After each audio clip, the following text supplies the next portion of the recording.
What's up, everyone? One house guest has blew up on another one, and I bet you can't guess who it is. But you probably can. And also, two house guests are one step closer to matrimony. We've got so much to talk about, so welcome to your live feed update. Alright folks, now right before we get started, if you haven't already, and you want quick, concise and fun live feed updates on your YouTube feed, hit that subscribe button and also hit the like button because that really helps me out. And also hit the bell icon to get notified every single time a brand new upload goes live. Yes, there's lots of things to hit, but they are worth it. So click those and hit those buttons, hit, click, punch, whatever, hit them. Question of the day now folks. Now a lot of today's updates are going to be centered around America's favourite couple, said no one ever, Kyle and Alyssa. Now, this is the questioning point. It's kind of a yes or no. I guess you can go to town on it if you really want to. Do you think Alyssa and Kyle are going to last outside of the Big Brother house? And I'll kind of split it in half, and we'll do it. Oh God, this might be a little bit cynical. We'll turn this into the TV Talks with Tom Casino right now, and we'll place bets on how long you think Kyle and Alyssa will last. 1 month, 1 week, 1 day, 1 hour? You let me know in the comment section below. Okay, jumping into the live feed updates. Now, a update we'll start with today, something that I think is going to make quite a lot of people happy. It's the fact that it was kind of a bit of a leftover setting going on, and Monty and Joseph, Jasmine wasn't there. Lord knows what would have happened if she was, but they were talking about Jasmine and how, you know, she says inappropriate things in the house when she is married, and they are right. You know, we've been talking about over the past probably week now about the fact that she is lusting over Joseph like there is no tomorrow. And hey, call me old-fashioned, but if I was, you know, in a relationship, I'd be disappointed and sad if the person I was with in there was in there, you know, kind of presenting themselves in front of somebody else like Jasmine has kind of been doing. And I would not do that to the person I was with either. Right, and I know it's it's easy to say again when you're in a relationship or not. Like I say, I'm single, but I don't get too excited, folks. But I don't know. Just call me old-fashioned, but I do not think that it's appropriate. And I'm glad Monty and Joseph have brought that up. But again, it hasn't been said to Jasmine's face, so she's probably going to continue it. Jasmine is the eighth wonder of the world, in my opinion, because you just don't know what she's going to come out with next or what she's going to do. Hence why shortly we will be talking about Balloon Gate. Now it appears that Indy will be the target this week and heading to the jury house. Of course, it's a classic when somebody gets evicted in a costume, and that is most likely what's going to be happening, unless Terrence gets the boot instead, which isn't looking likely. Now I will say, as much as I adore Taylor, it has kind of been a bit of a waste of a HOH reign. She could have made a dent by splitting up a showmance of Kyle and Alyssa. She could have taken Jasmine out. She could have done all these different things. But I understand she's had certain reasons behind each one, and very logical reasons at that. So I understand where Taylor's coming from. But it's Taylor doesn't have the greatest read on the house, which is understandable after the crap she's gone through in there. You know, her mind and her mental state has been up and down, left and right, diagonally, out the window, back through the window, opening the front door, then shutting the front door. You know, it's been all over, is the moral of that story. So it's understandable why her read on the game isn't too great. It's sad, but at the end of the day, it's Big Brother, and I don't really think she's done much this week to benefit her own game, sadly. But it's going to be Indy that is heading to the jury house, and I don't think Indy's too... Well, most likely Indy anyway. I don't think Indy's too happy about that. I think we've seen her a couple of times threatening to quit and stuff like that, but come on, if you sign up for Big Brother and you end up on the jury on the first rotation of jury, then you got to put up with it. And to be honest, I could think of worse things. You just get to sit in a nice, probably mansion for a few weeks and chill. Definitely worse things in life than that. Alright folks, settle down, take a seat, and welcome to the part of the show we call TV Talks with Tom After Dark. Cue the music.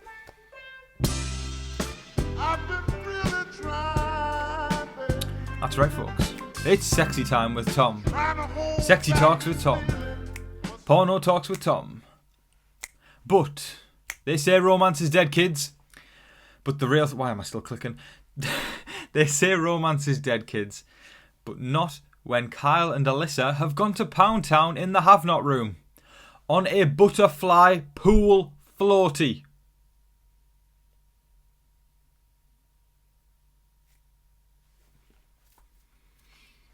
just a moment of silence to commemorate a time when all of our minds weren't exposed to that.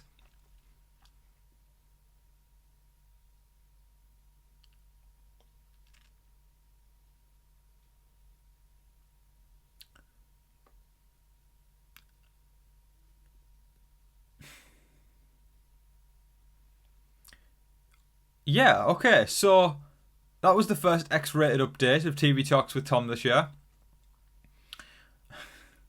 Alyssa told Turner, when she was brushing her teeth, that she had got busy with Kyle. Turner's like, where? The Havenot room? And then we found out it was on the Butterfly Pool Floaty. I break down the game and I analyse everything. I don't want to analyse this. I want to erase it from my brain and make sure that the pool floaty is popped and put in the bin and sent away to the garbage dump and incinerated. Oh. Is romance dead? I wouldn't be asking Kyle and Alyssa for that answer. I'm in disbelief. I actually don't know how to finish this update.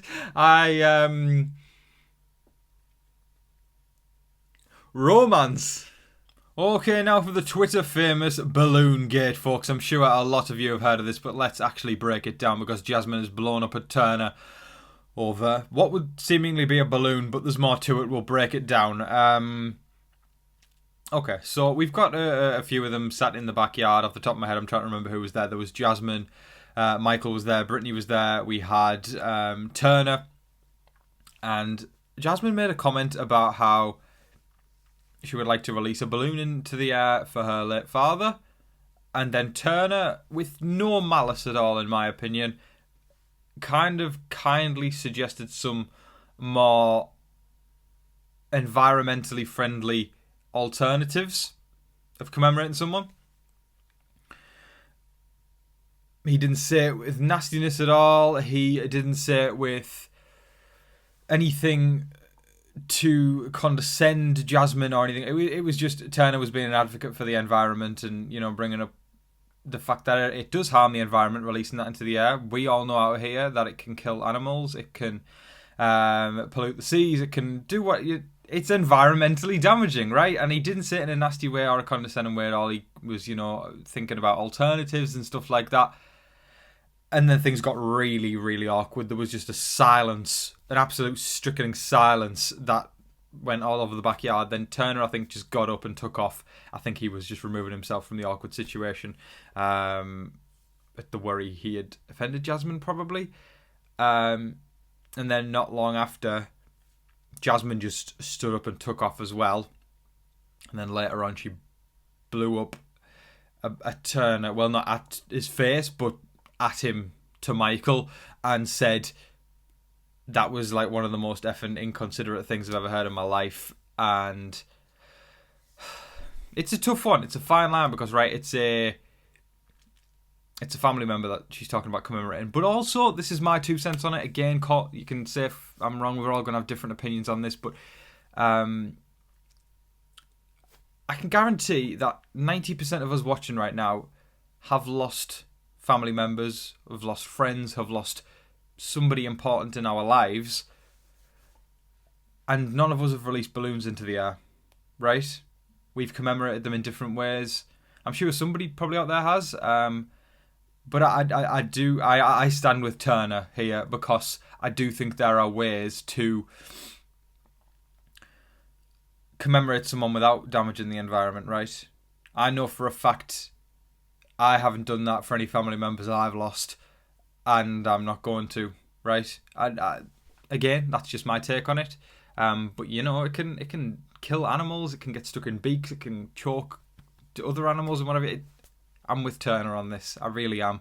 There is alternatives to it. I do understand Jasmine's frustration, but this is Jasmine we're talking about. I think she is somebody who if you don't agree with her, or if she ain't the centre of attention, she's going to have a problem anyway. So yeah, I do stand with Turner. Turner's a wonderful man. Honestly, he really is a wonderful guy. He is a great representative for young people, for bisexual people. I relate to him a lot in that regard. You know, me myself being young and bi, I look up to Turner and I just admire him a lot. He's a great role model, and you know, while I'm on the topic of that, saw Turner's dad actually put a comment on yesterday's video. So if you're watching today, Turner's dad, thank you so much for your comment yesterday, and shout out to you. You've raised such a great man with fantastic morals, and he's just a real stand-up guy. So and just yeah, thank you to you, and credit to Turner and your family. So yeah, I feel like that had to be said there, because I do fully stand with Turner on this one, guys, and I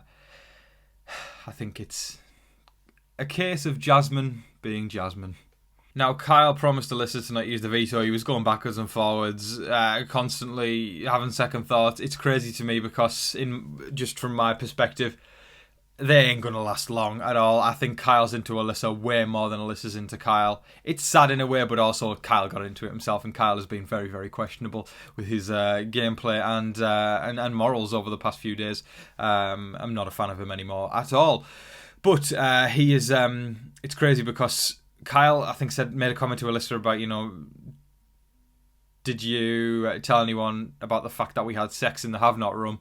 I just had sex in general, and Alyssa had straight up lied to his face and said no when she had actually told Turner. Turner then went on to tell Monty, to tell all these different people, and Alyssa basically lied to his face, right? And he's still simping over her like there's no tomorrow, and it's quite sad, really. But also, Kyle has been warned with all of Alyssa's red flags, and Alyssa's been warned with all of Kyle's red flags, yet they still seem oblivious to it. To their defence, when you are very, very interested in someone, it is easy to ignore red flags. I have been there, but it is a case in which you kind of have to wake up and realise that this isn't Love Island, this is Big Brother. That is all of your live feed updates for today, folks. I thoroughly hope you all enjoyed watching. Please let me know all of your thoughts in the comment section below. It's been a wild one so far this week, with balloons, butterfly, floaty sex, and just chaos in regards to, is this HOH actually gone to waste or not? There's lots to talk about. But it's not over until it's over. We have to wait till Thursday night, obviously, to find out who goes to the jury. And then, of course, the house gets split in half to have 2 games within a game. That's going to be exciting. But, folks, thank you so much for watching. I appreciate every single last one of you for your kindness and your support. It means the absolute world to me. Thank you for everybody's condolences yesterday about Jasmine coming to the UK. It's going to be a tough time, but I'm going to get through this. As I say, flowers and donations to the channel are very much accepted to get me through this difficult time. I appreciate every single last one of you. But I hope that you're all staying safe, staying positive, staying healthy, and remember to be kind to one another. But in the meantime, please don't forget to like, share, comment, subscribe, do all of that wonderful stuff. But until your next live feed update, I've been your host, Tom Vasey. Good night.